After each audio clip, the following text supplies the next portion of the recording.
Hello guys, আসসালামু আলাইকুম। আশা করি আপনারা সবাই ভালো আছেন। আল্লাহর রহমতে আমরা অনেক অনেক ভালো আছি।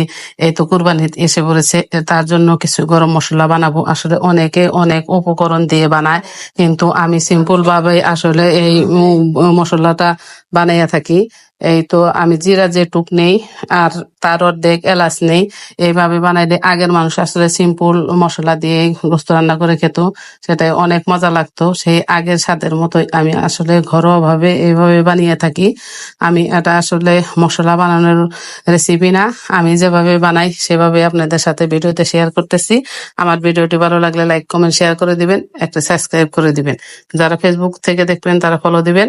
এই তো আমার মশলাটা এইভাবে গুঁড়ো হয়েছে, আমি আর একটু গুঁড়া করে নিব, কারণ একটু মিহি করে গুঁড়া করে নিলে সেই মশলাটা পারফেক্ট ভাবে ভালো হয়। আমারটা হয় নাই, আমি আর একটু করে নিব। আমার ভিডিওটি আসলেই আপনাদের অনেক উপকারে আসবে কিনা তা জানি না, কিন্তু আমার অনেক উপকার হয়। আমি এইভাবে মশলা বানিয়ে থাকি।